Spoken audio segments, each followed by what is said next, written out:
just begin. So,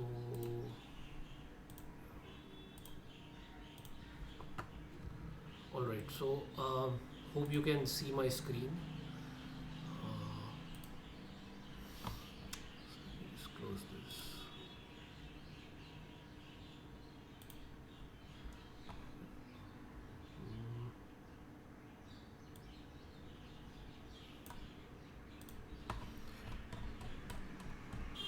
So you can see my screen, right?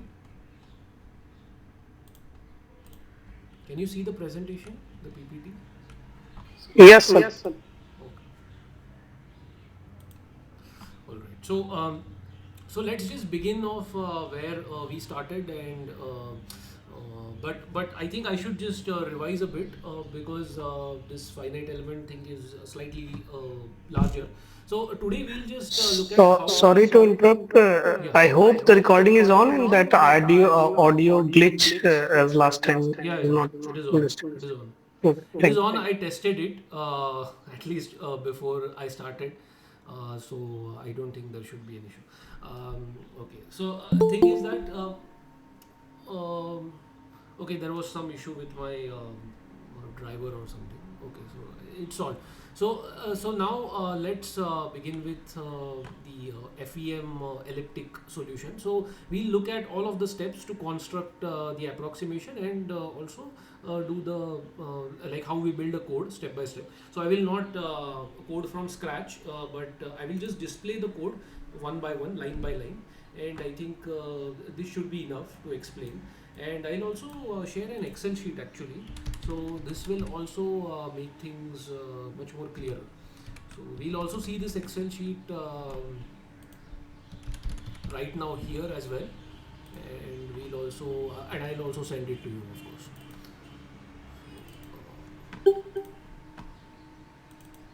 And stop me at any point if you have any questions, because if you look at this formula, so this appears a bit large formula, right?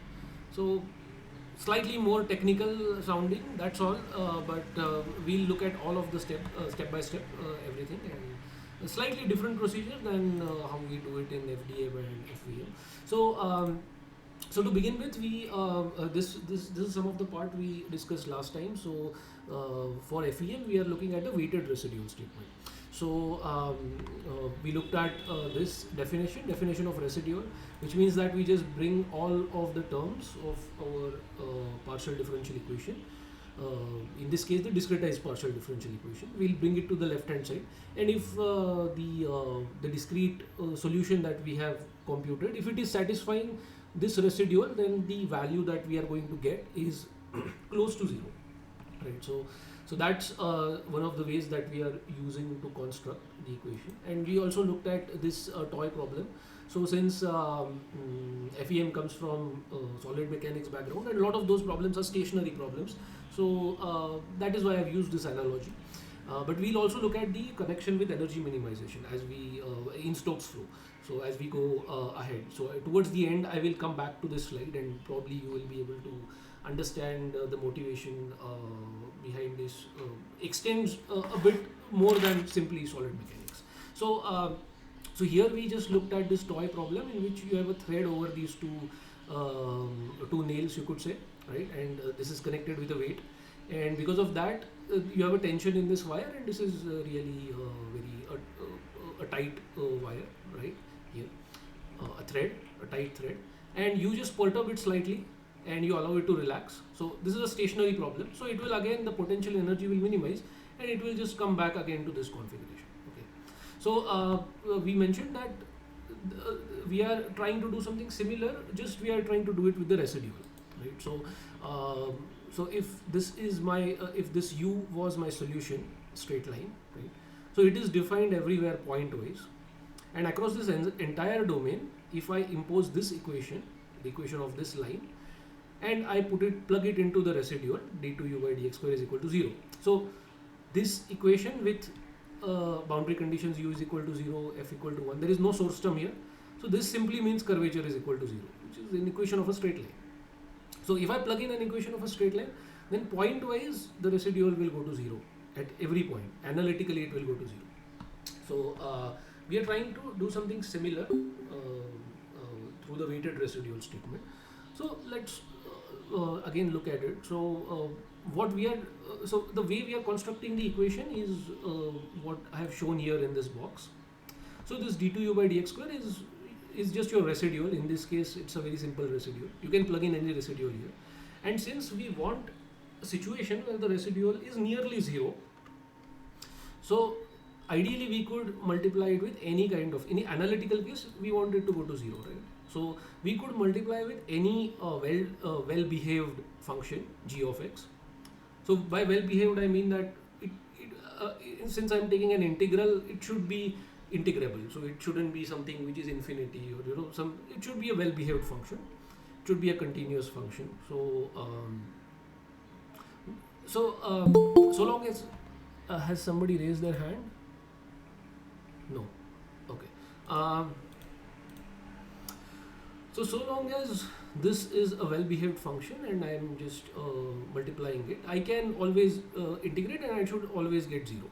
Okay. And I can build n number of equations. I mean infinite number of equations, because any kind of well-behaved function they should satisfy, right?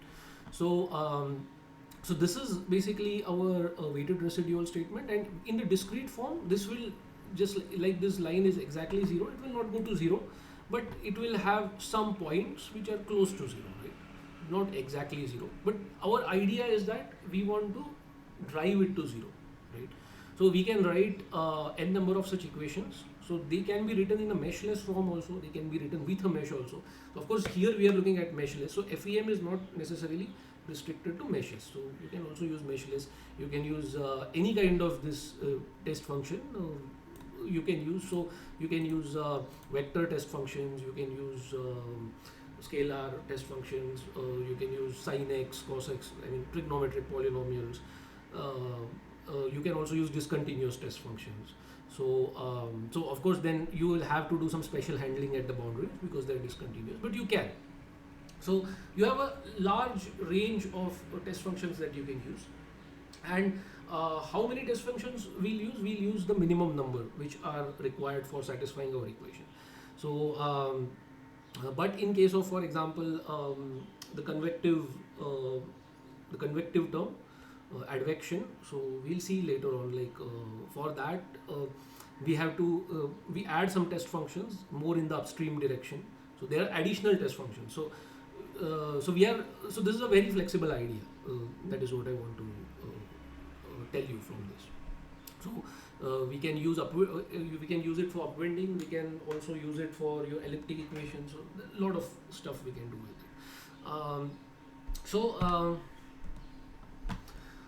What we are going to start off with are only continuous test functions, which are your Lagrange basis functions. So these are just, in our simple 1D problems, these are just polynomials like what you're seeing here, and as you can see, they are piecewise continuous polynomials. So at every you can see that we have defined some nodes at the boundaries of these elements, and these polynomials are simply connected. So simply if I take this blue cell here, then these blue lines, they will be the polynomials, and these are the polynomials with which I am able to define my solution at every point, right? Because in FDM I just define nodes. Here I am defining polynomials, which means that at every point I am able to grab some of the variation in the partial differential equation. And I'm not limited to just lines. I can use quadratics, cubics, and so on. So there are many kinds of solution like these polynomials with which we can represent the solution and also test the solution. But we are starting off with the most commonly used industrial polynomials, and they are the Lagrange polynomials. So here we'll just look at the polynomials one by one.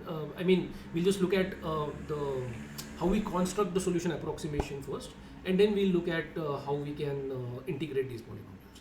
So in this case, as you can see, what I have done is I have simply expressed the so here you can see that the solution is a straight line, right? So I am just representing a straight line with other straight lines piecewise inside every cell. So simply it is like constructing one straight line from two straight lines, right? So it's a simple approximation. And so the way of writing this approximation is the approximation u can be simply expanded as these phi1, phi2 are these polynomials again. So if you look at this cell, then phi2 is this polynomial, this yellow line, and phi3 is this blue line here, right? And they are just scaled with u2 and u3. So this allows me to do the interpolation, and then so this u inside every cell is just defined in this way. And since I have in every cell I have two unknowns, I would need at least two equations. Minimum number I need two equations. So I can multiply by any test function, g1, g2, right? So that so long as they are different and they are well behaved. So these functions are what we call as the solution approximation जिसे construct हो रहा है, those functions we call as trial functions, and these g functions we call them as weights or test functions, right? So this is the total weighted residual statement, and we are integrating this inside every cell. Okay, so that's the way we construct our equations.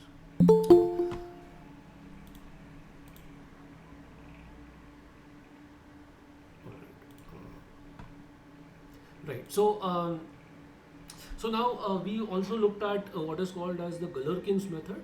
So what is the Galerkin's method? So in this, the test and trial functions are the same. Okay.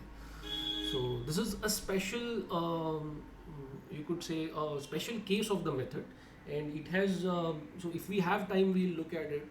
There is a slide towards the end. I've already sent all the slides. There is something called as Galerkin orthogonality, in which the error is orthogonal to the error is orthogonal to the function space, which means that the error that you get from Galerkin is the best possible approximation for your for the function space. So if you are using linear polynomials, this is the best possible error. So that is why you use Galerkins, but that also happens only for elliptic, like elliptic kind of case, parabolic case. Yes, you can get that sort of behavior. It will not work for the hyperbolic case. But in case of solids, a lot of the problems are stationary problems, and they are not involving hyperbolic equations. Most of the problems. So that is why this is this Galerkin's method is really popular.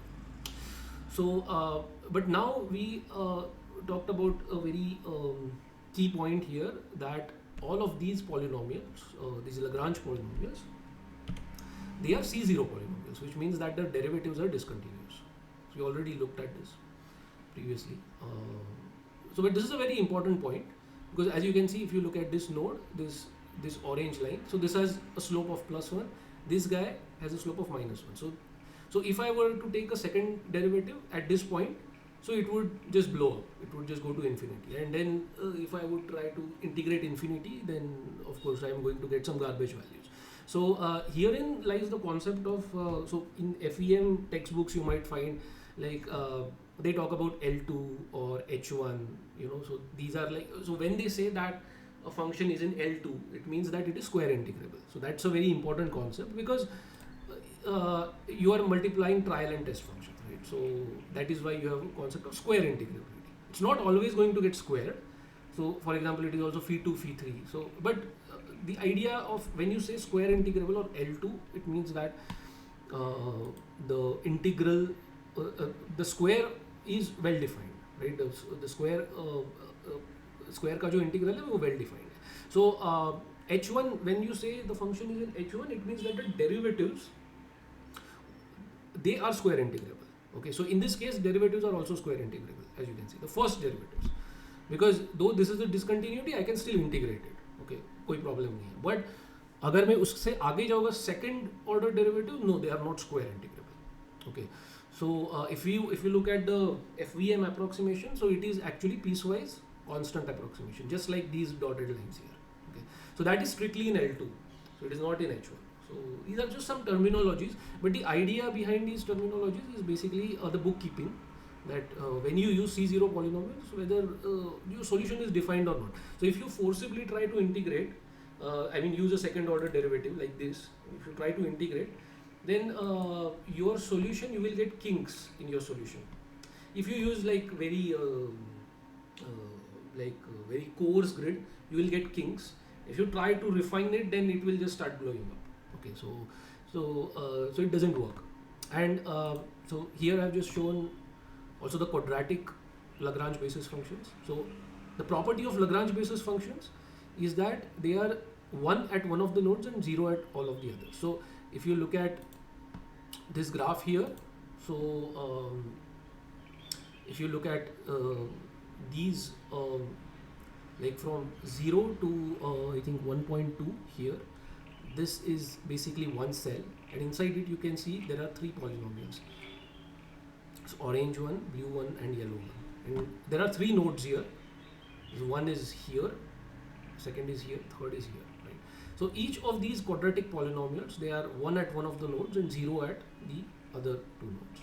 This is a property which helps us interpolate.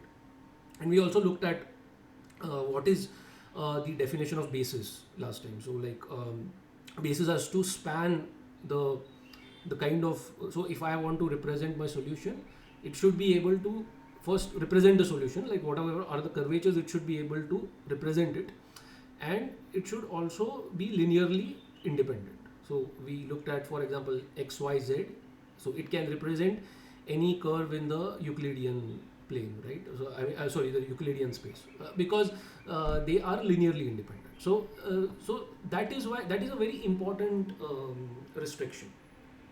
So that is why it is also very difficult that we want the polynomial to act as a basis, and it should also be measurable in 2D and 3D. That is very difficult when you go to C1 polynomials. Okay, so C1 means the derivative is also continuous. So which means that even the second order derivative will be square integrable. But this kind of polynomial, while you can construct on simple Cartesian meshes, you cannot use it for industrial geometries, which is why C1 is not popular. C1 polynomials. The most popular ones are the Lagrange polynomials. And now we have a difficulty like how do we work with the second order derivative here. So obviously the most simple way is just to use change of variables, but this doesn't always work because it depends on the boundary conditions. It is not necessary that every second order polynomial can be easily split into two first order, because then you need to generate those kind of boundary conditions. Sometimes those boundary conditions are simply not representative. So for example, you know the operator split approach that we use in our Navier-Stokes, and you might have heard about it that sometimes it can also lead to boundary layer like issues near the wall. So there are some restrictions when you do the splitting. There are always some errors and restrictions to it. So change of variables doesn't always work. So the standard way of handling this is you use the integration by parts. Okay, so this is also something I think we looked at it previously.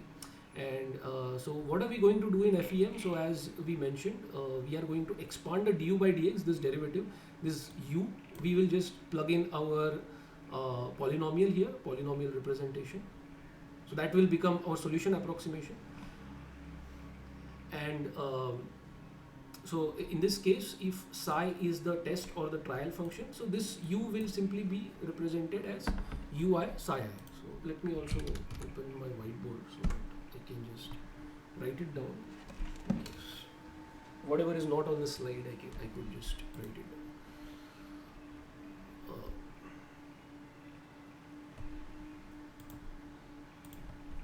So here psi is our test function, also trial function, both of them, because this is Galerkin's method. And so if I write du by dx, of course, this is just the ddx of summation of ui psi I. So if I'm using linear Lagrange polynomials, then I will just go from 1 to 2, right? Otherwise quadratic ke liye 1 to 3 and so on. And so this is our solution approximation. And of course in Galerkin's we have to multiply by test function. So this will be another psi here. Of course this will have some j index which will be different than this index. So we'll see that a bit later, or clear ho jayega wo. But as you can see here, we are just multiplying by test function. This is just our weighted residual statement. So अभी इसको क्या किया है कि we have just integrated this by parts. So what happens is we just get the derivative will just get transferred to the test function. Okay, so you have got like two derivatives, right? Two first order derivatives, and these are square integrable, so you have no issues. So you can perform this integration without issues.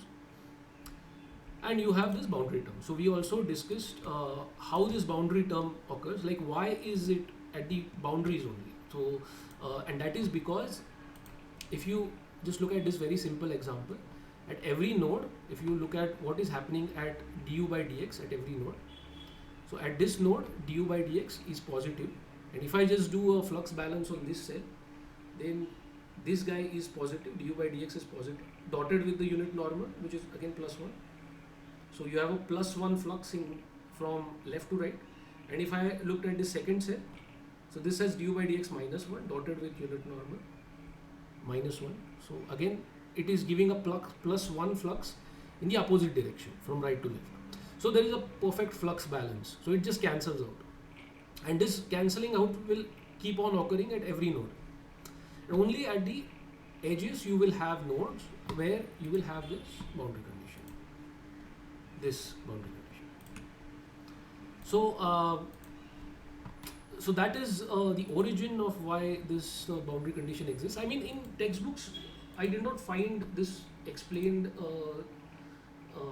very well, but you can just look at these things, and you so when you so actually when you start looking at discontinuous Galerkin, you understand what's happening very easily.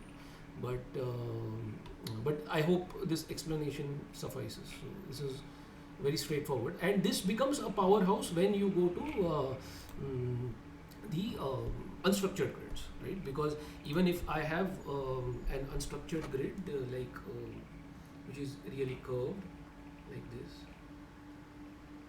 even if I have any kind of polynomial, any kind of complex arrangement of structures, so there will always be flux balance across every phase, and this flux balance will if you have higher order functions, these curves in the geometry are also well represented, and since it is dotted with the unit normal, so in this particular case it is very straightforward, right? This dotting with the unit normal is very very straightforward because this is just point. But if you evaluate it in 2D and 3D, even on these curvatures everywhere the unit normal gets dotted, so like there is, even on curved geometries there is a very nice flux balance. And this is important later on when we look at the energy minimization, this will also come in once again. But in solids where you have very curved meshes, this is very important actually. And most of solids you don't have hyperbolic problems, so this works. Once this becomes hyperbolic, then the flux balance becomes an issue because we want the flux to be weighted in the upstream to downstream direction. So that is when this becomes an issue. But otherwise, this is a very useful concept. So yeah. So now looking at how to construct our equations. So this is just a simple slide showing the same thing. So this function d2u by dx square, we have made it into this red guy here. And also at the boundaries you have this function. Okay. So as you can understand, if I have a Neumann boundary condition, I can just plug it here, u by dx, and I will just impose my Neumann boundary condition. And in case of Dirichlet boundary condition, we just zero out the rows and we put 1 at the diagonal. So I will show that, so it is there in the next slide. First, let's look at the construction of the equations. So this is very simple. As I mentioned, when you multiply by a test function, the test function has an index j and this has an index I, right? So if I have linear Lagrange polynomials, मतलब दो basis functions है हर cell में, so you will have 1 1 1 2 2 1 and 2 2. You will have 4, like a matrix of 4 terms basically. So that is what I'm showing here. Okay. So let's look at it one by one. So it becomes very clear. So here is again our solution approximation. ये हमने expand किया इसको. and then I'm just forming my two equations. So this is the first equation, this is the second one. Right? So psi1, so d psi1, d psi1, d psi1, d psi2, d psi2, d psi1, d psi2, d psi2. So just these four terms that we have to evaluate. And right, and what happens in case of if I have a source term? Okay, what happens in case I have a source term here? So it's the same thing as the weighted residual statement. So if I was writing, let's say, minus u double dash is equal to f, so I would just multiply again by test function on both sides. Right? I'm just integrating this. They are both volume integrals. So, but this has j index. So this also has j index. So this form on the RHS, it is called as a linear form. And this LHS form is called as a bilinear form. That is some standard terminology. So you are having these kind of integral equations, right? And here I have also taken the coefficient outside. So this part here, it forms your discrete approximation, this matrix here. All right. So, so one part is remaining here is that these basis functions, they are typically evaluated as they are actually defined as master on the master element. So what is a master element? So we also, I think we looked at this, but I'll explain it again. So so of course when you are writing a code, we cannot just write this psi1 psi2. We don't want it different inside every element. Otherwise अपना storage बहुत blow up हो जाएगा. So what we do is we just define a master element and then we just do a mapping. So the way to do this mapping is simply by using again the same interpolation functions. So I think we also mentioned this previously that these interpolation functions, this acts as a basis for the unknown, that is the dependent variable, but they can also act as a basis for the independent variable, which means that if I have like a triangle which is made from 3 nodes, this is a linear triangle. But if I have extra nodes, this is a quadratic triangle. So in that case, I could actually curve this up to the extent that a quadratic function allows. So, I'm sorry. So that is the meaning of when I say that it can also act as a basis for the independent variables. So in 2D and 3D, as you can see, this becomes very good. And actually, if you try to use some simple kind of, we will do this problem, flow past a cylinder. So when you are actually modeling the something like a cylinder, if you just put a few high order functions also, it will just evaluate the drag and lift on the cylinder very accurately. So this is an advantage, especially if you look at solids. You can get a lot of problems where you have some force acting and then there is some bending which is happening inside this block, or sometimes there's a crack and then this part also like bends, both of them. So it's very good for this.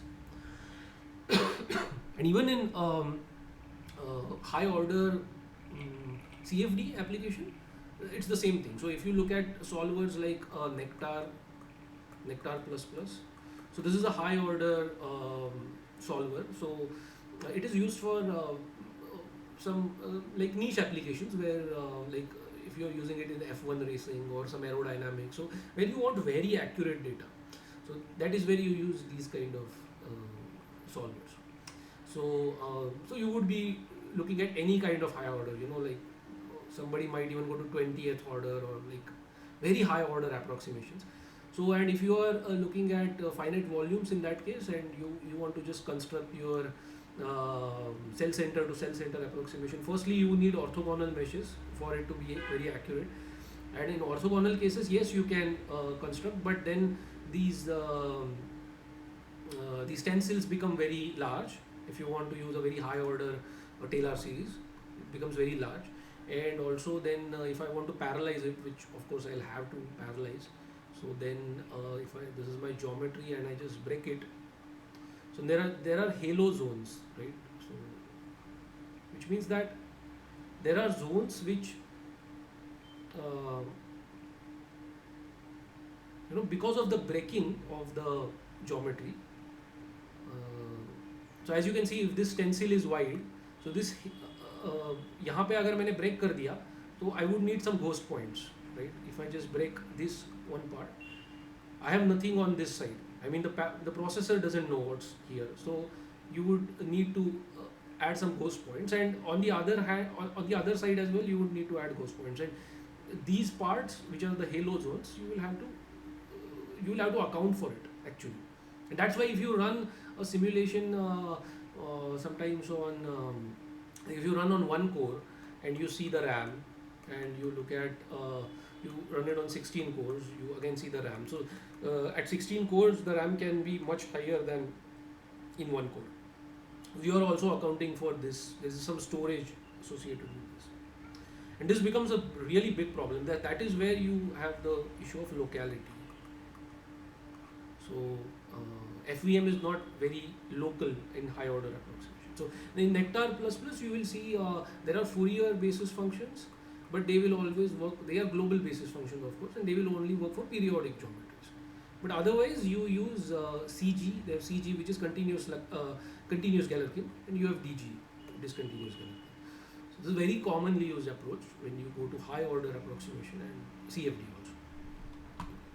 All right. So now I have just shown here, just like how we construct the solution approximation, we can also construct the approximation for our x1 x2. So x1 x2 कुछ भी हो सकता है, यहाँ पे 5 6 है 7 8 है कुछ भी, तो इसको just interpolate कर सकते हैं. And once we have this mapping, you can see that psi is expressed in terms of the master element variable psi, right? So psi is the master, this psi, 1 minus psi and psi. So these are the Lagrange basis functions defined on the master element, which is 0 to 1. Sometimes it is minus 1 to 1 also. Those are the two most commonly used configurations. So इसको अगर मुझे इसका derivative लेना है with respect to x, I just have to use the chain rule, of course, because psi और x, ये psi बीच में आ गया ना, so I just have to expand it in terms of chain rule. So I have just shown it here. So d psi by dx, इसको बस chain rule हमने use किया. In case of linear Lagrange polynomials, this is very convenient, because if you just expand and see what it is doing, it is just coming to 1 upon x2 minus x1. This is just 1 upon h. So the same kind of, मतलब अगर आप FDM करोगे तो क्या मिलेगा आपको? तो आपको ये 1 upon dx जो है, ये 1 upon h की तरह ही हम represent करते हैं for first order derivative. So it is just fortunately it is just coming very simple. But when you go to quadratic or quadratic cubic and so on, this will not be so simple. Okay. And of course in 2D again, if you are using very like Cartesian kind of mesh, like very structured box like mesh, then again you will get 1 upon h, 1 upon hx, 1 upon hy. But the moment it gets curved, then it becomes a problem. That is where this d psi by dx becomes important. So it even handles the curvatures very well, and because you have used the basis function which is quadratic, you can do this mapping. Even this kind of a curved triangle, you can map it very well. So that's the important point here. In 1D case, it's very simple. So now we know how to represent d psi by dx, right? Completely. So we can just expand this. This j term is just the metric term which we saw here. J is just your dx by dxi, right? And so I have just expanded this. So now we have written this entire coefficient matrix, or this discrete approximation, right? So we have written these equations in form of polynomials. So each of them are polynomials. Now we have to understand how to do this integration. Okay. So so we come to the third part, like how do you integrate it? Okay. So the solve is the same thing. We'll use direct solvers or iterative solvers. So this is only the last step which is remaining. So how many of you have heard about quadrature, numerical quadrature, or you have used it? If anybody is there, you can raise your hands. Okay, so I'll just explain this. And if you don't understand, you can just stop me. So the idea is that I'll try to simplify this idea. So think of this curve, and I want to find out the area under this curve. Okay, so I want to integrate it. So I want to create a simple approximation for this integral, and I would love to have something very simple. Like let's say I want to have these two boxes. The iska area under the curve exactly matches the area under this orange curve. Okay, which means that these boxes will overshoot at this place, like here. It will undershoot here, but these overshoots and undershoots should exactly cancel each other. Okay, so how to do this? This is simple. हम simultaneous equation इसके लिए solve करते हैं. So I have just shown the 2-point Gauss rule. So here, whatever I mentioned, I have just written it here in the mathematical form. So f of x is this function. So I want to integrate it from 0 to 1, जो मेरा master element है.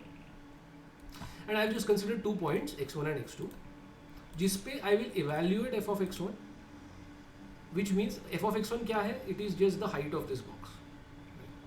And I want to multiply it by some constant c1, which is basically the width of this box.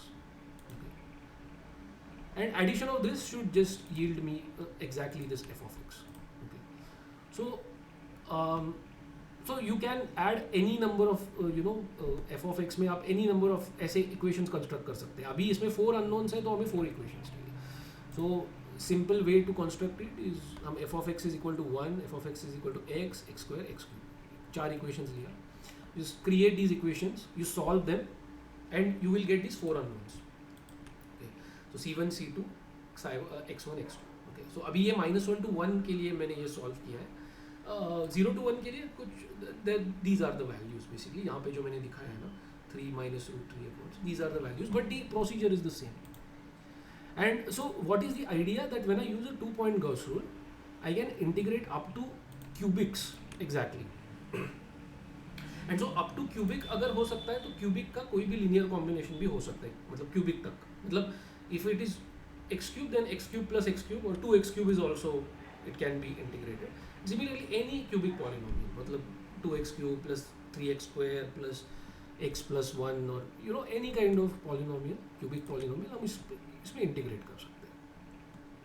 So if I use a higher order, so for example, so इसमें rule ऐसा होता है कि 2 times minus 1. So like if I use a 5-point Gauss rule, so 2 times मतलब 10 minus 1, 9th order तक वो accurately integrate कर सकता है. So and similar thing you also have for triangles and tets. It's the same principle. Again you can think of it as a polynomial. So for example, अगर मैं e raised to x sin x ऐसे polynomials को अगर integrate करना चाहता हूँ तो it depends on how curved the polynomial is inside the cell. Okay. So think of it कि मैं sin x का जो curve है उसको अगर एक cubic fit करना चाहता हूँ, तो अगर cell size छोटा है उतना तो cubic is enough. And typically for integrating sin x, then you don't use a higher order function. But if you have a very high change in the the high curvature, if the solution is changing very rapidly, then you will have to use a higher order curvature. So and of course, but to get that solution, how do you get that higher order curves in the solution? It only happens if you use a higher order basis function here. Otherwise वो capture ही नहीं होगा.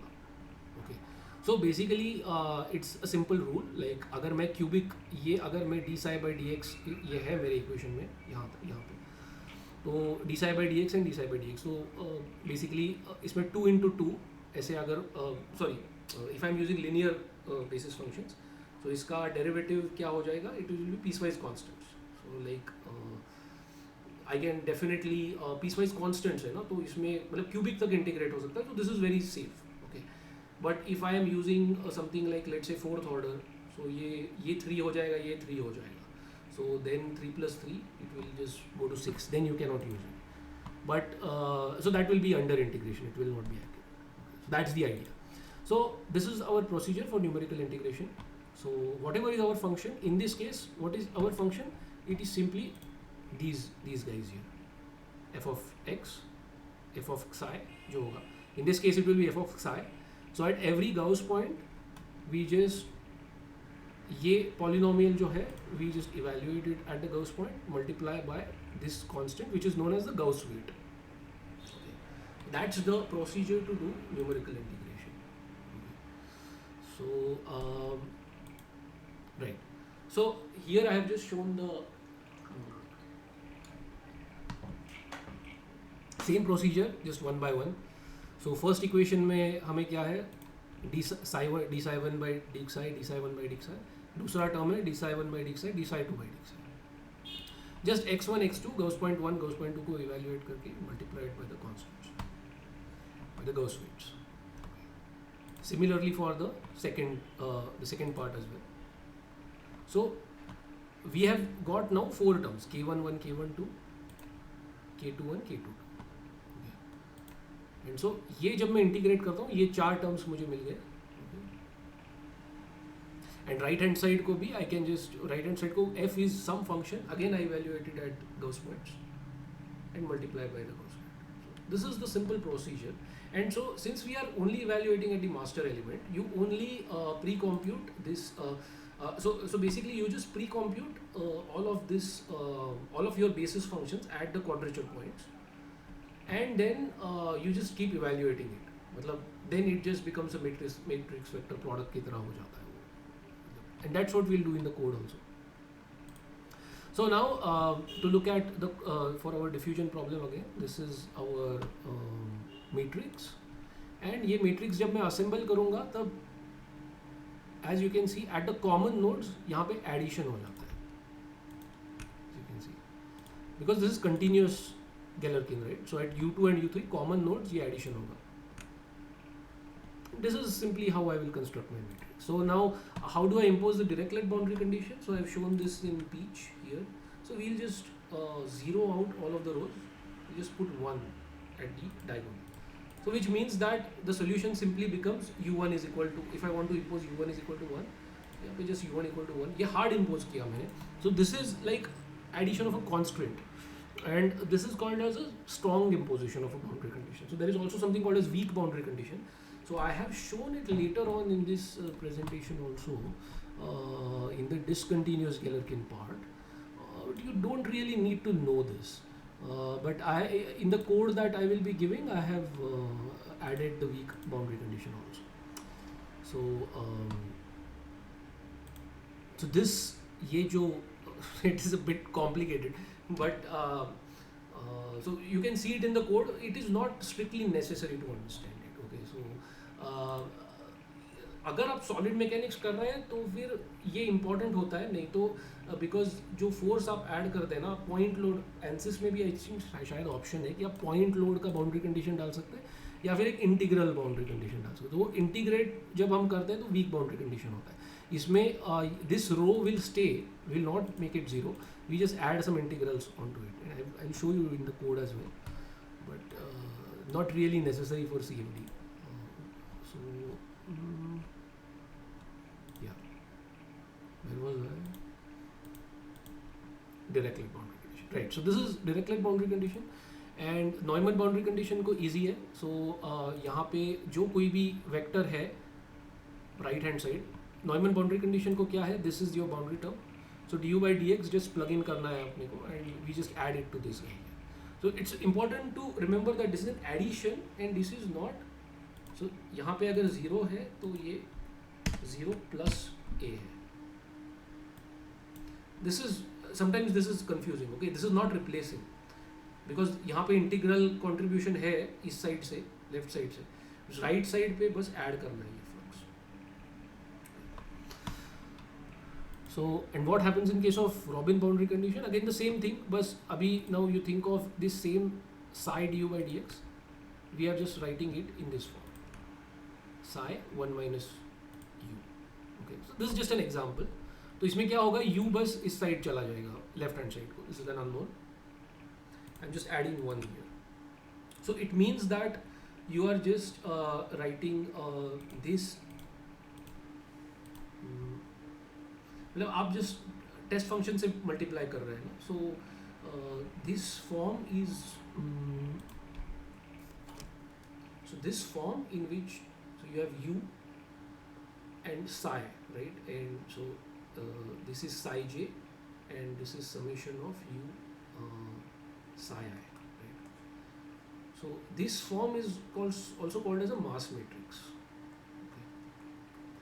And जब आप FEM का भी higher order discretization करते हैं तो ये मास मैट्रिक्स जैसा टर्म आ जाता है. एंड ये टर्म कहाँ आएगा? तो ये term even in case of our FEM ये टर्म अपने रॉबिन बाउंड्री कंडीशन में भी आता है. And you will also get it in the time discretization. So time discretization जो अपना है उसको मैंने अगर एक टेस्ट फंक्शन साई से मल्टीप्लाई किया तो again I have like this. So I just use method of lines. So it is I mind. Okay, so maybe I should use a different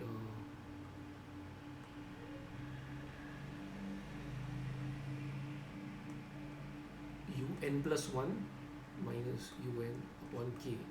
ये जब मैं करता हूँ these two I will also just represent as a solution approximation again, expanding it in polynomials.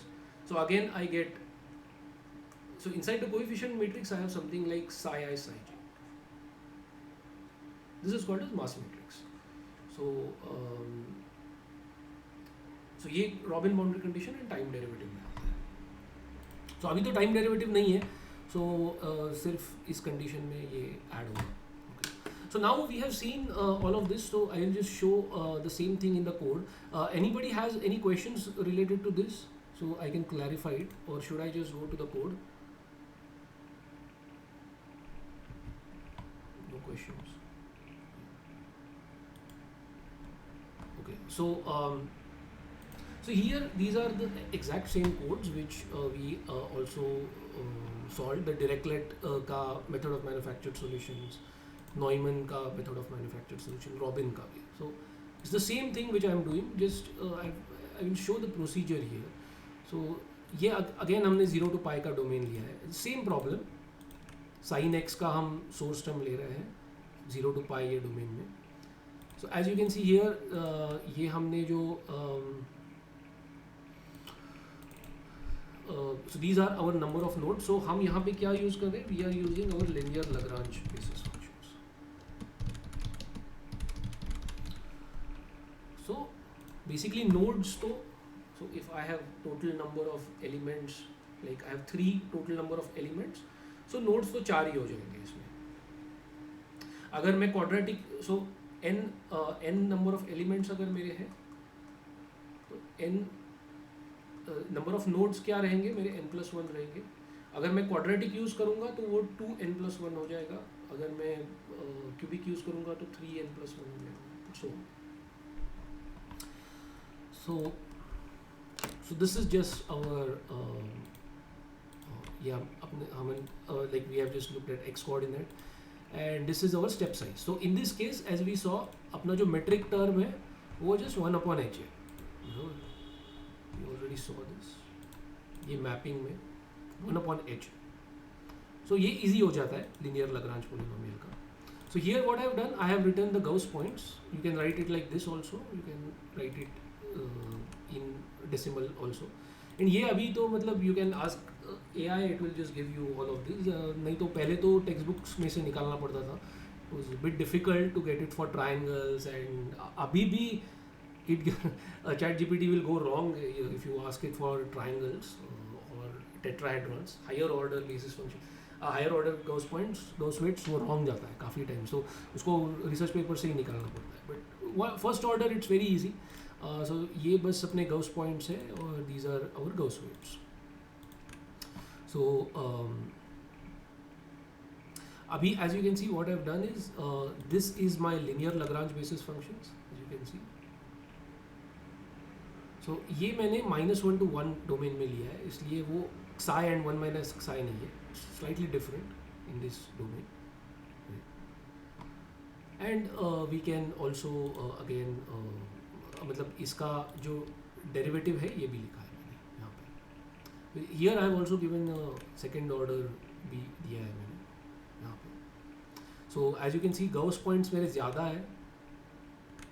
That is because these will work for linear and quadratic also. So आप quadratic के साथ भी खेल सकते हैं आपको चाहिए तो. And what I have done here is pre-compute for the master element. Okay. And now how do you assemble it? So the way to assemble, so this is your bilinear form. So how I have assembled it, as we mentioned here, यहाँ पे. So one index is I, another index is j, right? So there is a test function. Test function का एक index है, trial function का दूसरा index है. So simply हम क्या करते हैं, we just take one of this array evaluated at the Gauss point. इसका ये जो एरे है ना, गॉस पॉइंट को हमने इवेल्युएट किया, इसको बस इसके ट्रांसपोज के साथ मल्टीप्लाई किया. Very easy. So what is this array? This array is basically just two test functions, two trial functions, two test function, two trial functions. And so I, j, so I और j मतलब 1 1 1 2 2 1 2 2 ये automatically हो जाता है. This is also called as outer product actually. Technically इसको outer product बोलते हैं, but no need to get in to all those technicalities. Basically ये बस अपने को इंडेक्सिंग अच्छे से करता है. You can understand this. And what happens on the in the linear form, this is the linear form. तो लिनियर फॉर्म में क्या है, तो जस्ट एक हमने एरे लिया है और उसको हमने इवेल्युएट किया है गॉस पॉइंट्स के साथ. So if I was using constant test function, I could just multiply it by constant here itself. तो अभी हम साइन यूज़ कर रहे हैं, तो साइन भी हमें गॉस पॉइंट को इवेल्युएट करना पड़ेगा. ठीक है, तो बाकी सब तो सेम है. अभी जैसे we have evaluated this at sparse allocation किया है. The only key point here is that I have evaluated the location of these Gauss points. Okay, here. Location of the Gauss points is evaluated, and then I have basically evaluated the sin x at those Gauss points. And then again, Dirichlet boundary condition is same. So we have just zeroed out the row, put one at the diagonal, same thing. Again, now if I want to find out the error, what happens? So यहाँ पे वो quadrature and all of this becomes important, because here I have defined the L2 error. ये formula if you can see. So again UH minus UE, but again these are अभी अपने को we have to do a proper integral on this. So we have to do quadrature again. So again we'll have to evaluate U analytical and discrete solution at the Gauss points once again. So we just have to make sure that the Gauss rule that we are using can integrate this kind of solution. But typically, if we use, I mean, we can use second, third order quadrature से ज़्यादा लगता भी नहीं है, मतलब इतना curvature नहीं होगा generally solution. So if I run this solution now again, so you can see this is again converging at second order. So now why second order? So I think I had a slide for this. I think it's a bit later on. Yeah. So this is my linear approximation, right? And if I am trying to understand how the solution behaves at any point just by using Taylor series, if I plug this into Taylor series, so first order जो polynomial है ये रहेगा, first order derivative जो है ये रहेगा, second orders के आगे this will just go to 0. So अब the truncation error is one higher than the basis function. So अगर if I use linear basis function, then h square, h plus 1. If I use quadratic basis function, so my convergence would be order of h cube. Okay, so this is how the convergence happens. And as you can see here, it's converging at second order. Okay. So this is the code. You can have a look at it. ये मैंने थोड़ा और descriptive इस slide में भी किया है. So यहाँ पे थोड़ा easier हो सकता है समझने के लिए. So यहाँ पे Gauss point 1, Gauss point 2, Gauss weight 1, Gauss weight 2, and you have just evaluated it, psi 1, psi 2, d psi 1, d psi 2. This is just simple formula Excel में. So बहुत easy हो जाता है. And again K11, K12, K21, K22 यहाँ पे evaluate किया है, F1, F2 evaluate किया है. And then I have assembled these 2x2 matrices here. Then just assembled a global matrix and इसको invert किया है. That's it. So you could even have a look at this. So इसका थोड़ा applicability CFD में मतलब directly तो नहीं है, but if you are using for most of the industrial problems, of course इसका applicability नहीं है. But as you know, FEA is a far bigger industry than CFD. So I think it's good to know this infrastructure as well. As I mentioned, higher order के लिए लगता ही है CFD में भी, but FEA तो it's like much bigger industry. And if you are looking for fluid structure interaction or if you are using multiphysics या COMSOL आप use कर रहे हैं तो उसमें यही सब मशीनरी होता है.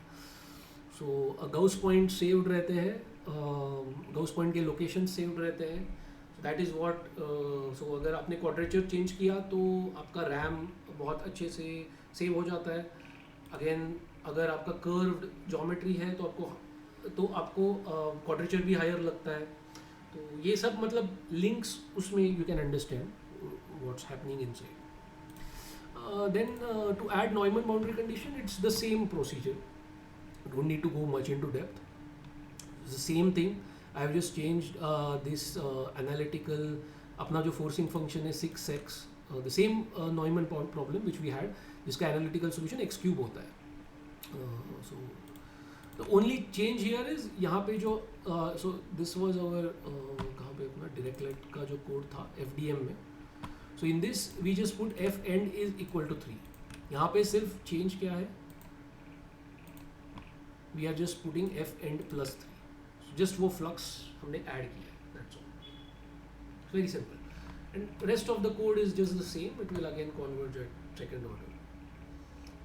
And then Robin boundary condition again the same problem which we had before. इसमें बस we have to be a bit careful. So this problem was again the same problem that we had. Let me just. So we were solving again this is equal to minus e raised to x, and we had this boundary condition du by dx. So this domain was 0 to 1 and du by dx plus u is equal to 2. This was at x is equal to 0 and x is equal to 1 को du by dx plus u is equal to 2e. So this was our boundary condition. Now इसमें बस we have to be careful in this sense कि the weak for so this variational formulation ये the term that it is throwing out at this point is not du by dx. It is du by dx dotted with the unit normal. You just have to remember that. So on this side the dotting with the unit normal is minus 1. So we just have to make sure कि यहाँ पे if we are looking at this boundary condition, so this will be minus u minus 2. So this will be the boundary condition which satisfies, because यहाँ पे unit normal minus 1 है ना, इसलिए. So यहाँ पे तो plus 1 है, तो ये as it is impossible. So this is something which is a bit tricky, but it's the only tricky part of the code. बाकी तो it's the same. So as you can see, I have just कितना कहाँ गया? Right. So this is your Robin condition का. Again RHS में जो constant term है we are adding 2e.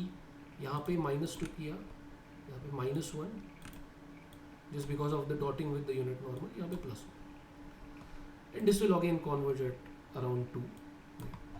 And you can see that I am using very less number of elements actually here.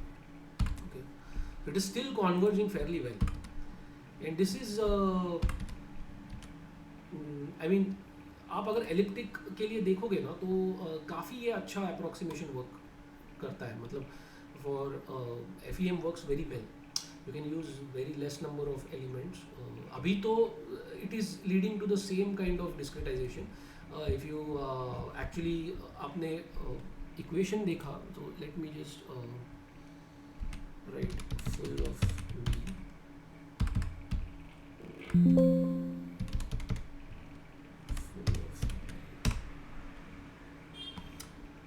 So if you look at this matrix structure, this is exactly the same finite difference tensor. You can see -1 to -1 same है finite difference tensor की तरह.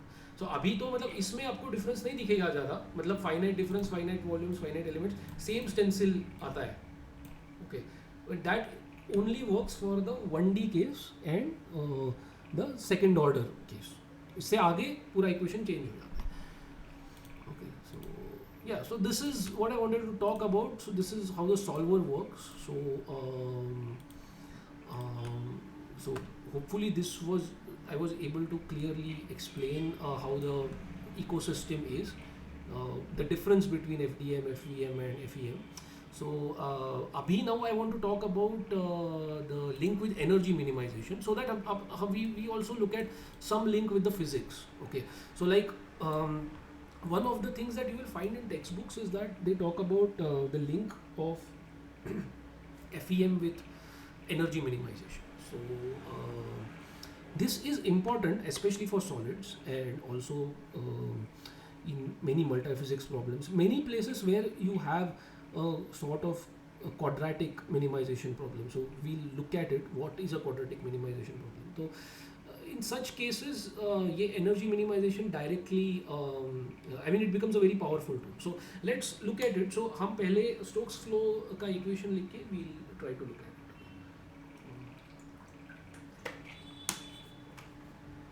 So right. So now let's just consider steady Stokes flow.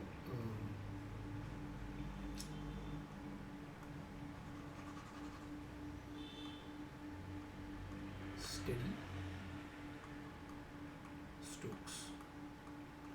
मतलब even if you do it unsteady तो Stokes तो एक दो steps में ही converge हो जाता है, but and also very simple case. So like Newtonian हमने लिया है फ्लूइड, इनकॉम्प्रेसिबल फ्लूइड लिया है, एकदम सिंपलेस्ट केस. आइसोथर्मल भी है, very simplest case. We also bring about the connection with the elliptic. So अभी ये क्या है अपना equation. So minus the stress tensor is equal to 0. ये अपना इक्वेशन रहेगा स्टोक्स फ्लो. सो अभी इसको एक्सपांड करते हैं. So we can write this as divergence of the stress tensor plus gradient of P. So ये अपना स्टोक्स फ्लो का इक्वेशन हो गया. ठीक है, तो अभी think of this as a momentum balance, right? So m into u is momentum. So energy ka so I'm just trying to explain this in a bit hand wavy way, but just to give the intuition. So energy ke liye how do we find it out? So you could say force into displacement, right? And also अभी momentum का क्या होगा, उसमें momentum का Newton second है, right? उसका जो equation है वो, right? So in case of momentum, if you do momentum into velocity, it will again give you the energy का ही आपको यूनिट मिलेगा. So what would happen if let's say in a geometry I just have mu, okay, I just multiplied by a small displacement, I integrated from 0 to u. सो मुझे क्या मिलेगा, M you square by 2. सो ये अपना normal kinetic energy की तरह formulation हो गया. ठीक है, राइट? सो ये टू फैक्टर जो है ना, आपको काफ़ी जगह पे जहाँ पे एनर्जी का होता है ना, यहाँ पे ये टू फैक्टर इसी वजह से आ जाता है. Okay, when you have a u and d u then it becomes half. Okay, but this is energy inside the bulk. Okay, मतलब अगर एक ज्योमेट्री है, इसमें मैं फ्लो कर रहा हूँ, so there will be a work done at the boundaries इसको, and there will be an energy inside. Energy मतलब क्या होगा, ये विस्कस डिसिपेशन होगा, विस्कस डिसिपेशन. सो बल्क में विस्कस डिसिपेशन होगा and there will be work done at the boundaries. So work done at the boundaries, अभी हम जब सॉल्व करते हैं तो बाउंड्री कंडीशन तो नोन रहता है, right? So work done at the boundaries is typically a known quantity. ठीक है, तो उसमें हाफ टर्म नहीं आता है. तो this will become slightly more clearer जब मैं इसको अभी थोड़ा एक्सपांड करता हूँ, तो ये आपको शायद ज़्यादा अच्छे से क्लियर हो जाएगा. So now what we'll do is we'll just multiply by velocity. So velocity से इसको मल्टीप्लाई किया तो क्या हो जाएगा. So I will just dot this with the velocity because this is a tensor, right? So इसमें और इसको डॉट किया है तो अभी ये ऐसे हो गया. This is again gradient.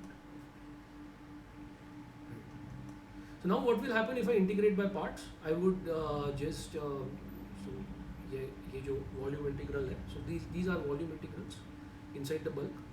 So if I apply integration by parts, I would get gradient of u double dotted with tensor, stress tensor, ये टर्म आ गया. एंड ये जो टर्म है, सो अगर सो टिपिकली जब हम आपको टेक्स्ट बुक्स में आप देखेंगे तो ये इंटीग्रल जब हम करते हैं ना, ये डबल डॉट करके तो अपने को लाइक एक सिंगल स्केलर वैल्यू आ जाता है. इसको भी हम हाफ फैक्टर डालते हैं. That half factor again comes from the same, जैसे मैंने आपको काइनेटिक एनर्जी का दिखाया ना, वैसा ही वो हाफ फैक्टर आता है. So that is why the half factor comes. And इसमें क्या हो जाएगा, इसमें इफ़ यू टेक दिस, मतलब इंटीग्रेशन बाय पार्ट्स करेंगे तो ये माइनस हो जाएगा यहाँ पे, minus and into pressure. Now if I am using incompressible flow तो del dot u is zero, right. So ये टर्म तो जीरो हो जाता है. एंड देन एक बाउंड्री टर्म भी आ जाएगा इंटीग्रेशन बाय पार्ट से. सो बाउंड्री टर्म क्या रहेगा, minus tau plus p I, which is again अपना जो स्ट्रेस है dotted with the unit normal, and दूसरे साइड पे it will also be dotted with अपना वेलोसिटी. ये टेंसर है. सो अभी ये क्या, सो ये जो है ये सरफेस इंटीग्रल है. So this is surface integral. तो अभी ये जो अपना स्ट्रेस टेंसर है, एज यू कैन सी, जब हम सॉल्व करते हैं Navier-Stokes, so either we will be prescribed a direct line boundary condition in which u will be some constant. So in that case what happens at the boundary, this term just goes to zero, ये वाला term zero हो जाता है, and we just impose this as a constant. मतलब similar to how we do in our code, that हम उसको just रोज zero कर देते हैं and diagonal को just constant value add करते हैं. So this is your direct line boundary condition. दूसरा है जैसे अपना ओपन बाउंड्री कंडीशन होता है फ्लो में, which is also traction is zero. इसका मतलब क्या है, traction zero, there is no force, मतलब ओपन बाउंड्री कंडीशन. तो इसमें क्या होता है, ये जो ट्रैक्शन टर्म होता है टाउ प्लस पी आई, ये जीरो हो जाता है. So this guy is typically known. Okay, तो इसमें हम हाफ ये टर्म ऐड नहीं करते हैं यहाँ पे, बिकॉज अगर इसका आपने इंटीग्रल इवेल्युएट किया तो मतलब if you are multiplying just with d u and you are integrating, this simply goes to u. So that is why in textbooks typically जो वॉल्यूम टर्म होता है ना एनर्जी मिनिमाइजेशन का, इसमें half होता है, बाउंड्री कंडीशन के term में नहीं रहता है. Okay, so now let's move a bit ahead. Having said that, so now अगर हम इसको थोड़ा सा एक्सपांड करना चाहते हैं तो you might be knowing, like अभी ये स्ट्रेस टेंसर जो है, अभी हमने इनकॉम्प्रेसिबल ले रहे हैं हम, इनकॉम्प्रेसिबल न्यूटोनियन फ्लूइड.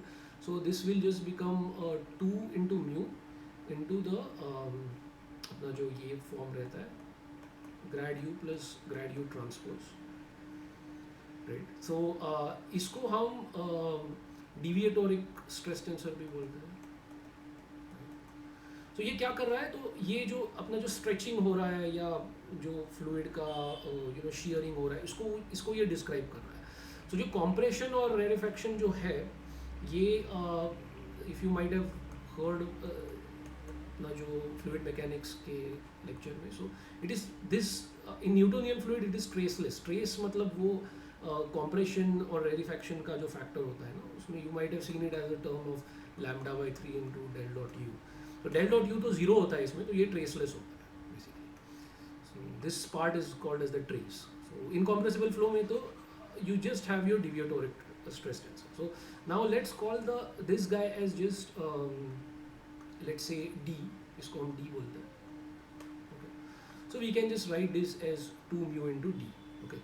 तो अभी now we want to evaluate D tau double dot U. Okay. तो ये जो टर्म है, by the way you might have seen it as a viscous heat dissipation term.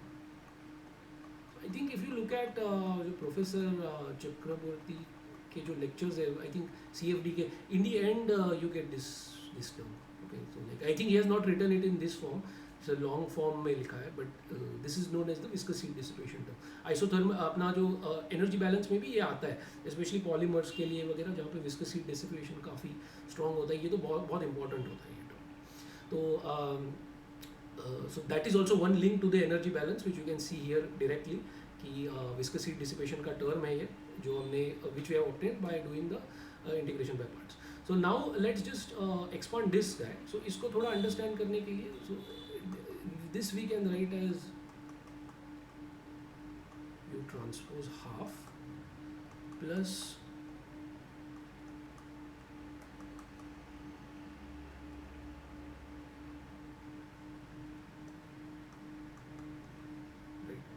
सो ये बेसिकली सिमेट्रिक पार्ट हो जाता है, ये स्क्यू सिमेट्रिक पार्ट हो जाता है.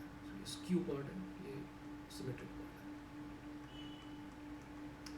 है. So if we call this as, let us say D, and if we call this as S, okay.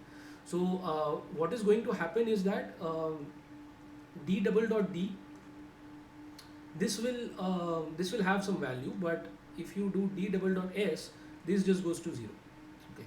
So by doing this manipulation, we can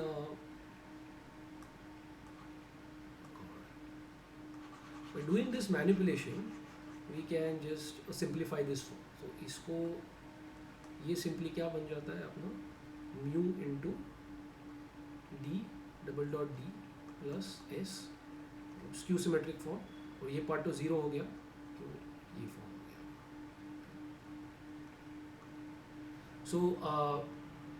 So this part here, so ये जो है ये quadratic form है actually, मतलब it is this form is what leads to a quadratic energy minimization. अभी to do I mean to link it with the FEM solution, तो आपको मतलब समझ जाएगा कि FEM solution के साथ इसका लिंक कैसे होता है. तो typically the idea is that you just the same idea which we mentioned here,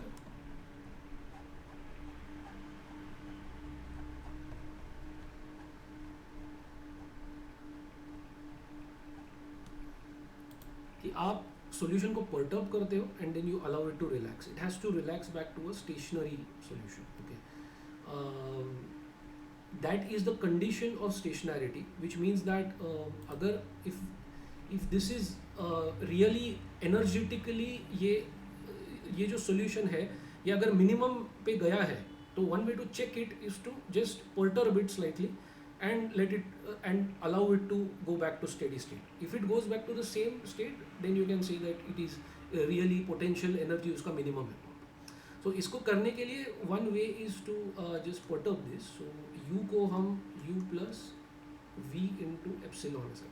So epsilon you can think of it as a magnitude of that perturbation. V is basically a direction, to think of it as a direction. Okay. तो अभी इसको अगर हम expand करते हैं ना, तो I will do it for this as well as for the elliptic. Okay. So इसको अगर आप expand करेंगे तो D as you can see it is just this part, deviatoric stress tensor. So अभी मैं इसको बस d u plus epsilon v double dot d u plus epsilon v. So this is linear. Okay, this form is linear. So I can just expand these two terms. So I will just get du double dot du plus एक term इसका रहेगा and epsilon is just a constant जो हम इसमें बाहर भी निकाल सकते हैं. So this you can just take epsilon square outside, and then you will also have to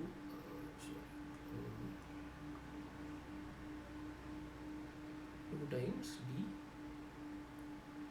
epsilon epsilon v in double dot d u. So now इसको minimization कैसे करते हैं? It is something similar which हमने मतलब 12th में भी हम करते थे, like उसी टाइप का minimization है. So basically हम just इसका derivative लेते हैं, ये जो term है इसका we take a derivative. So this is called as also Gato derivative or directional derivative basically.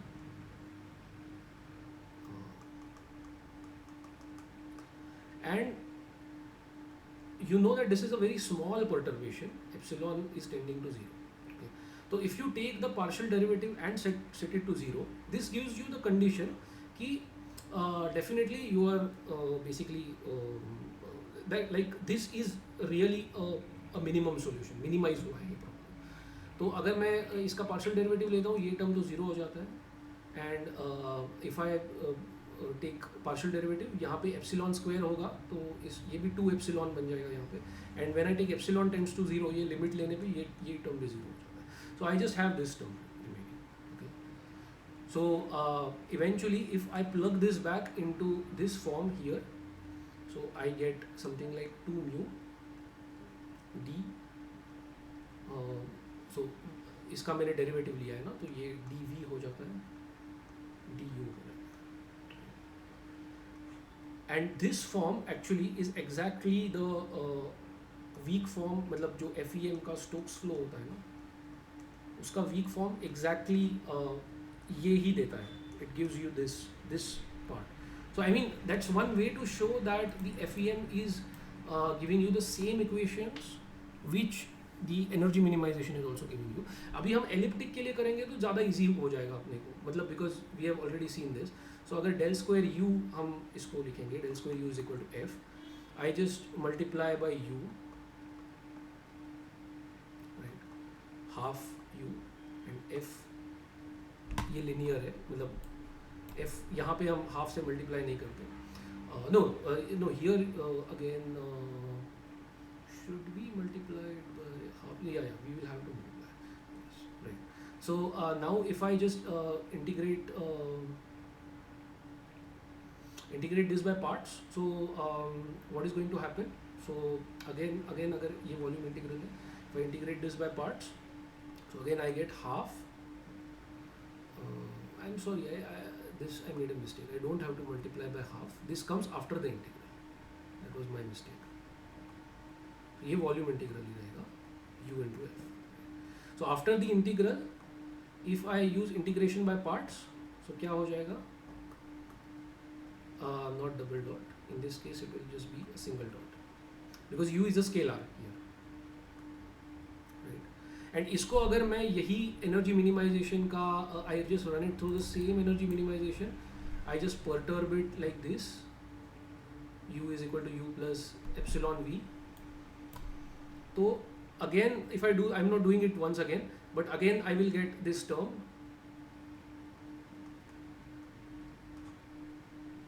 into half. So and this is exactly my FEM discretization, जिसमें gradient of v was our gradient of test function and gradient of u को हम trial function में expand करते हैं. This is exactly your FEM discretization. And but यहाँ पे energy का link बहुत clear नहीं है because this is just an elliptic equation. So that is why I showed the Stokes form. And even in case of solids में बस ये force into displacement होता है ना, so it is just something like stress into strain. So stress into strain, so strain मतलब वो small displacement होता है du, so small displacement.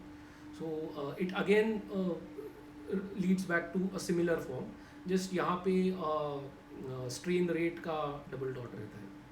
But I mean the idea is that it leads to a quadratic minimization problem. This is called as quadratic because you are getting basically something like a square term here. Okay, so so that was the link between FEM and, so now what happens in case of FDM or in case of FVM? तो in that case ये इस तरीके का minimization will only work for Cartesian meshes. अगर मैंने ऐसे कोई भी कर्व्ड मेश किया या फिर कोई भी कॉम्प्लेक्स शेप मैंने बनाया यहाँ पे, तो यहाँ पे फ्लक्स बैलेंस नहीं है. As you can see this has gone back to the same kind of FEM discretization with the boundary term at the outlet. यहाँ पे ये बाउंड्री टर्म का भी अगर आप कहाँ गया ये, या this boundary term even if you would expand that, कि यहाँ पे जो बाउंड्री टर्म है u dot minus tau plus p I n, इसको भी अगर हमने एक्सपांड किया v plus epsilon, note that this is already known, traction is known at the boundary. तो इसको भी मैंने पार्शियल डेरिवेटिव लिया तो ये ऐसे ही होने वाला है. And same thing you are also going to get here in your normal boundary condition का जो फॉर्म मिलता है अपने को बाउंड्री को वही मिलने वाला है. सो इसमें this will only work if there is flux balance inside, and ये flux balance inside is always there in your continuous Galopian formulation. It is not by default in your FVM and FDM. It is by default only if you have a perfectly orthogonal mesh. नहीं तो नहीं है. So and you know like if you have done CFD तो orthogonal mesh बनाना काफ़ी difficult रहता है. So perfectly orthogonal for complex shapes. So this is like very important. Like in case of solids there are also other problems like और भी चीज़ें होती है जैसे you have to bring about coupling, you have to bring about Lagrange multipliers होते हैं, like constraints को impose करना है. ये सब FEM में काफ़ी अच्छा मशीनरी है इसमें. अभी थोड़ा सा आपको like I think I did not mention this about this V when I expand this as U plus epsilon V. Epsilon is just that slight so if I am just pinching it, so this is just the, you can say the magnitude of the pinch, and V is the direction, or you could think of it as the test. Okay, so if these are your test functions, these are just perturbing slightly, but इसका quality कैसे determine होगा depending on V. Okay, so epsilon is just the magnitude and V is like your test function. Okay, so basically ये variational concept जो है यही अपने को FEM का मतलब energy minimization will lead to FEM. अभी इसमें एक ही point I will mention and I will stop. So one part is what happens in the convective case. So convective case में for example I have an advection field which is A and A dot del U is my convective term. So if I try to do energy minimization for this, it will not work. It will not lead to a quadratic problem because problem ही वैसा defined नहीं है, as you can see. If you try to do it, it will not lead to a quadratic minimization problem. So if you try to solve this, then it will by using higher order simulations, you will see that अगर if I try to model a sharp step, तो इसमें जो oscillations हो जाते हैं ना यहाँ पे उसको मॉडल करने के लिए. So if you look at it from an energy perspective, this guy is it मतलब हाइपरबॉलिक में क्या होने वाला है, hyperbolic equation should not contribute to any dissipation. Okay, but if you try to add it in the energy form, अभी जैसे हमने इसको U से मल्टीप्लाई किया, if you just multiply this by U and integrate it, this form doesn't go to zero, it will give some non-zero contributions. So what happens is convective part जो होता है ना, it injects some energy. It is called as, papers में शायद अपने you will read it like this, it injects energy, which means that actually it is just इससे क्या होता है, जो oscillations होते हैं ना वो बढ़ते हैं actually. So one way of writing this is so there are various forms of writing this term, and one way of writing it is like this. So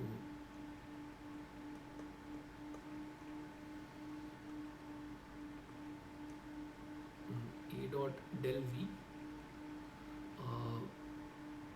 into U. Right? So if V was equal to U, this term would just cancel out.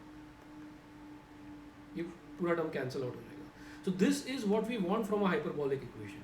So abhi now this only works if I mean you have to write it in this term in this way, especially if the divergence free constant is not met. अभी FEM में काफ़ी अच्छे से meet हो जाता है, but that also, as you know, it depends on orthogonality. So not orthogonality, but it depends on you're solving a lot of equations, no? So it's not necessary.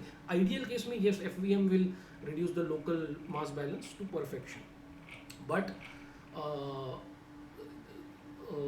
when your divergence free, ये divergence free constant अगर नहीं meet कर रहा है या फिर इसमें अगर error है, so it will inject some energy and allow the oscillations to grow. So if you write your A dot del U in this form in your test functions, even FVM में you can just consider test function as just one no, piecewise constant one. तो इसको अगर आप ऐसे लिख सकते हैं तो आपका oscillations भी prevent हो जाते हैं काफ़ी हद तक. Like this is some way of the energy, but energy minimization doesn't always link very well to hyperbolics. So it only works. So there are some things called as entropy stable formulation. So we'll not look at that, but वहाँ पे इसका काफ़ी अच्छे से deal किया जाता है, energy minimization and convection. So I've just given one idea of how you're dealing with energy in convection. So idea is that you don't want any energy to come in, okay, or you want the energy to come in. For example, जैसे हम FEM में streamline upwinding का concept होता है, तो उसमें क्या है कि A dot del V is your test function, and आपका A डॉट डेल यू ये आपका ऑलरेडी कन्वेक्टिव ट्रायल फंक्शन का जो पार्ट है, convective derivative, and A dot del v test function हो जाता है. So it becomes A dot del v j A dot del sorry A, जब आप कोएफिशिएंट U रिमूव कर दें तो A dot del v I ऐसे हो जाता है. So this works like diffusion along the streamlines. So इसमें क्या हो गया? So we are adding dissipation along the streamlines.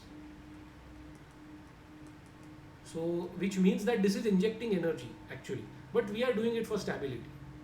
So there are also some relationships of judging of how much energy you should inject and all that. This is very complex. We don't have to go into that, but I just wanted to bring about the link. So ये energy minimization का link is one of the key reasons why multi-physics में and in case of solid mechanics, elliptic problems जहाँ पे common है वहाँ पे we use FEM. So I'll stop here now. 7:30 तो हो गया. So I hope you have understood this. So any questions on this, or how was this, like it was easy to understand, too fast, too slow? So can you give me some feedback?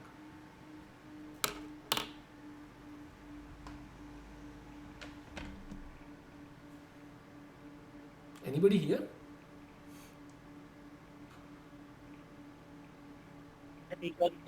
Fine to me. Yes, Swaraj. Can you speak a bit louder, maybe? Yeah. So I said it was fine to me. The pace with which you were Okay. teaching, that was fine. I Okay. understood almost all the concepts. Okay. Got it. Any questions? Anybody? Sir, Yeah, go on, Prithvi. sir, So actually, I am having some. Hello? Yeah, Prithvi, go on. sir, actually, at last you explained something about energy memorization concept, Hmm. and I didn't get how you related that with finite element approach. I mean, finite element FEM things, and you said both are giving same. I didn't get the things actually. Yeah, that goes back to the same variational statement which we did. So we just said that ये जो solution है, so if the solution that is satisfying this equation is U, okay. So if I just add some small perturbation to it, okay, like epsilon V, and if I minimize that, so that entire problem, so it should again, the residual should just go to zero again, no? So that is the concept which we use for residual weighted residual statement में कैसे हम उसको use करते हैं, ये मैंने यहाँ पे दिखाया था. Like we just multiply by a test function and we integrate. So we are trying to just drive the residual to zero. But in case of real physics, it is not clear. So that is why I try to explain it in terms of that. It is a bit, I can send you the, I mean ideally you should go through a textbook, but textbook में काफ़ी वो descriptive way में and काफ़ी formally दिया रहता है. So you can go through Dr. Reddy's textbook. I will share a link and there you can understand it much better. But the idea is that ये जो perturbation हम add करते हैं ना, u plus epsilon v, where v is just मतलब यहाँ पे perturbation होता है, यहाँ पे वो टेस्ट फंक्शन होता है. सो यहाँ पे हम we are trying to perturb the residual, and here we are trying to perturb the solution. That's the link actually. I don't know if I explained it, I made it easy to understand. I tried to make it as easy as possible. I can also share the textbook and maybe you can go through it and you can ask again. Uh, Sure, sir. yeah. Any other question?